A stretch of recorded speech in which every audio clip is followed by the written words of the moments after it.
না না ভাই সরি, আমি একটা ঝামেলার মধ্যে ছিলাম, এই কারণে যোগাযোগ করতে পারি নাই। না না না না, আপনি টেনশন নিয়েন না, আমি তো বলছি ওটা আমার পছন্দ হয়েছে। হ্যাঁ, আমি অ্যাডভান্স আজকে দিয়ে দিব। হ্যাঁ, আপনি শুধু পেপারসগুলো রেডি করেন। সালাম। ঘরের উপর এটা কি মেঘ? আর এটা উকিলের সঙ্গে আজকে দেখা করতে যাওয়ার কথা ছিল না? যোগাযোগ করছো? হ্যাঁ করছি। কখন যেতে বলছো? আম্মু আর পড়া লাগবে না, তুমি ভেতরে গিয়ে খেলো, চল।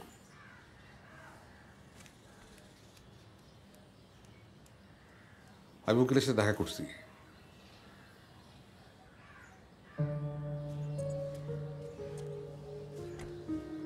দেখা করে এসছো?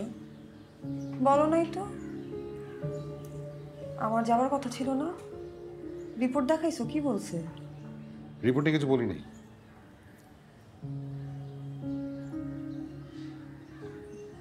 বলো নাই, তাহলে কি নিয়ে কথা হয়েছে? কি হলো, কথা বলতেছো না কেন? কি নিয়ে কথা বললো সে? আরে যেটা স্বাভাবিক উকিল সাহেব সেটাই বলছে। কি? ওরা অনেক পাওয়ারফুল লোক, ওদের সাথে আমরা পারবো না। বরং উকিল সাহেব বললো ওরা যে অফার করে সেটা নিয়ে নিতে, সেটাই আমাদের জন্য ভালো। অফার? আমাদের এটা নিয়ে কথা হয়েছিল না? বিষয়টা বোঝো, জমিটা আমাদের হাত থেকে চলে গেছে, সেটা ফেরত পাওয়া যাবে না। দখলের জমি কখনো ফেরত পাওয়া যায় না। আর এখন তুমি যদি এটা নিয়ে একটা মামলা মোকদ্দমা করতে যাও, তাহলে জমি গেছে তো গেছেই, এই কোর্টে দৌড়াদৌড়ি করে আমাদের যা আছে আমছালা সব যাবে। আমি বুঝতেছি না, এগুলো তো নতুন কোনো কথা না। আমরা এইভাবে পারবো না দেখি তো তুমি বললা তুমি তাদের বিষয়ে খোঁজ খবর নিবা, রিপোর্ট করবা, তারপর তারা বাধ্য হয়ে কোনো না কোনো একটা ব্যবস্থা করবে। আরে সেটা যখন বলছি আমরা আদার ব্যাপারে জাহাজের খবর নিয়ে আমাদের লাভ নাই। বরং আমার রিপোর্টের কারণে ওরা জমির যা দাম তার চেয়ে বেশি টাকা দিতে রাজি হয়েছে। তাহলে এত কিছু করার কি মানে হইল? ছেঁড়া খাতে শুয়ে লাখ টাকার স্বপ্ন দেখে কোনো লাভ নাই। বরং আমি যেটা করছি আমাদের ভালোর জন্যই করছি। আর ওইখান থেকে ফোন আসছে। জি আসসালামু আলাইকুম।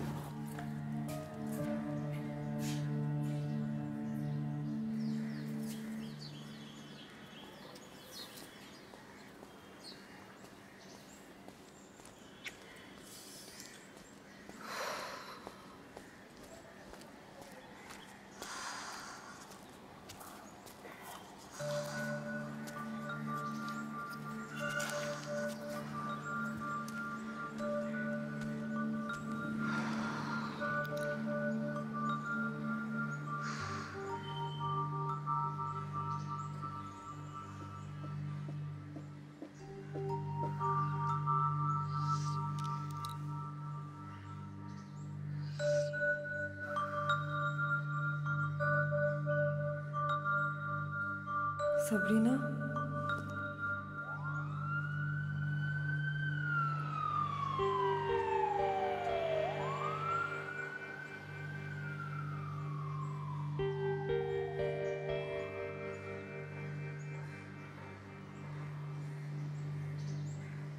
বাবা আমি আর ড্রয়িং ক্লাসে যাব না। কেন?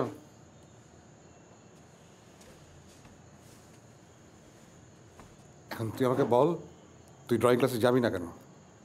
কারণ টিচার ক্লাস থেকে আমাকে বের করে দিয়েছিল, বাইরে দাঁড় করে রেখেছিল। কেন? তুই কি করছিস?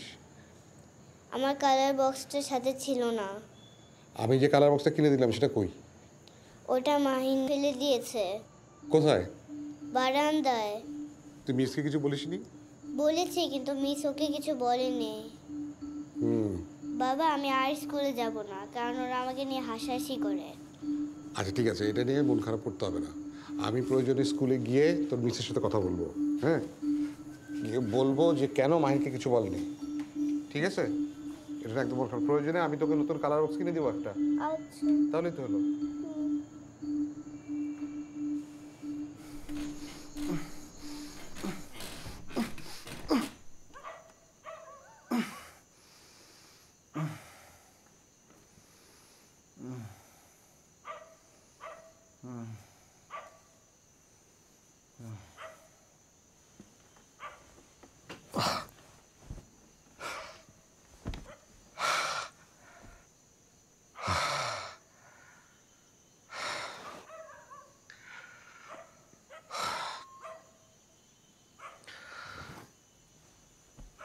কাল সকাল সকাল আমাকে বেরোতে হবে, নতুন মেশিনপত্র আসবে। তুমিও ঘুমায় যাও।